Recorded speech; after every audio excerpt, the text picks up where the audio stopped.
No matter what we do, the consequence will come back to us. புரியல, வாங்க தெரிஞ்சுக்கலாம்.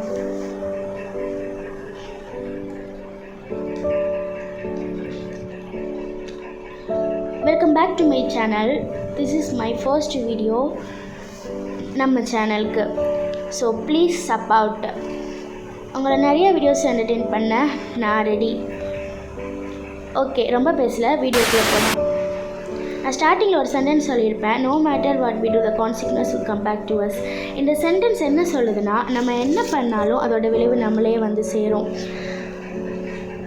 வினை விதைத்தான் வினை அறுப்பான். தீமை மட்டும் இல்லைங்க, நல்லது தான், குட்னஸும் தான். ஆமாங்க, இதோட ஸ்டோரி என்னோட ரிலேட்டடான ஸ்டோரி நம்ம கையிலேயே இருக்குது, பேஸ்ட் ஆன் ட்ரூ ஸ்டோரி. இந்த கவனமாக கேளுங்க. அருண் ஒரு சின்ன பையன் இருந்தான். அவன் ரொம்ப நல்லவன், உதவி செய்கிறது அவனுக்கு ரொம்ப பிடிக்கும். தூரத்தில் ஒரு பாட்டி மூடுது கஷ்டப்பட்டாங்க, அவன் அப்படியே போய் உதவி செஞ்சான். வீட்டில் போய் விட்டான். அப்போ சொன்னாங்க அந்த பாட்டி, நீ கண்டிப்பாக ஒரு நல்ல நிலைமைக்கு வருவ, உனக்கு நல்லதே நடக்கும்பா அப்படின்னு சொன்னாங்க. அவன் ஒரு ஈவெண்ட்டுக்காண்டி அவனை வந்து சீஃப் கெஸ்ட்டாக கூப்பிட்டுருந்தாங்க. அங்கே அந்த பாட்டியை பார்க்குறான். அந்த பாட்டிக்கு தெரியல, பாட்டிகிட்ட போய் பேசுகிறான்.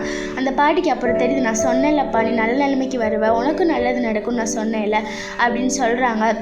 ஆமாம் பாட்டி, நான் உங்களுக்கு நல்லது செஞ்சேன், அந்த நல்லது எனக்கு திருப்பி விளைவாக வந்து சேர்ந்துருக்கு அப்படின்னு அவன் புரிஞ்சுக்கிறான். நல்லது செய்யணும், இன்னும் நல்லது செய்யணும் அவன் புரிஞ்சுக்கிறான். ஸோ இன்னொரு கதையும் இருக்குது. கார்த்திக்னு ஒரு சின்ன பையன் இருந்திருக்கான். அவன் ரொம்ப கெட்டவன். அவன் வந்து ஒரு தாத்தா நடந்து போயிட்டு இருந்திருப்பா, அவங்களோட பழப்பை திருடுறான். அவங்க ஒரு ஃபார்மர், அவங்க மகளோட படிப்புக்காண்டி அந்த பணத்தை வச்சுருந்தாங்க அந்த ஃபார்மர். இவன் வந்து ஈஸியாக சந்தோஷமாக அந்த காசுகளை வந்து செலவழிச்சிட்டு இருந்திருக்கான். ஆனால் அந்த தாத்தா எப்படி நம்மளோட மகளை படிக்க வைக்கணும், மகள்கிட்ட நம்ம என்ன பதில் சொல்கிறதுன்னு யோசிச்சுட்டு கவலையோடு இருந்திருக்காங்க. இவன் எல்லாத்தையும் திருடுறான், கொள்ளையடிக்கிறான், எல்லாரையும் கஷ்டப்படுத்துகிறான். ஒரு நாள் இவன் பெரியவனாகி ஒரு வேலைக்கு போகிறான். அங்கே இவனோட பர்ஸை ஒரு திருட வந்து அடிச்சிடுறான். அப்புறம் அதோட டாக்குமெண்ட்ஸ் எல்லாமே அந்த பர்ஸில் தான் இருந்திருக்கு. அப்போ அவனுக்கு வந்து புரியுது, அவன் கஷ்டப்படுறப்ப அவனுக்கு புரியுது நம்ம அந்த தாத்தாரை போய் மன்னிப்பு கேட்கணும். அவங்க கஷ்டப்பட்டுருப்பாங்க, அவன் மன்னிப்பு கேட்குறான்.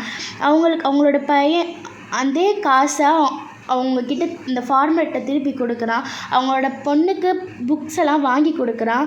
அவனுக்கு அப்போ புரியுது, நல்லது செஞ்சால் அந்த நல்லது நம்மக்கிட்ட வரும், அதே தீமை செஞ்சால் அந்த தீமையும் நம்மக்கிட்ட தான் வரும். ஸோ நம்ம யோசிச்சு எல்லாத்தையும் பண்ணணும்னு அவன் வந்து புரிஞ்சுக்கிறான். தீமை செஞ்சால் தீமையின் பலன் நம்மகிட்ட கண்டிப்பாக ஒரு நாள் வந்து சேரும். ஸோ பெரியவங்க அதான் சொல்லியிருக்காங்க, வினை விதைத்தான் வினை அறுப்பான்னு. நீங்கள் யோசிங்க, எதோ சோவிங் பண்ணணும், எதோ ஹார்வெஸ்ட் பண்ணணுன்னு. முடிஞ்ச அளவுக்கு நல்லதை மட்டும் செய்யுங்க. ஒரு நாள் அதை நீங்கள் கண்டிப்பாக உங்கள் கையில் பெறுவீங்க.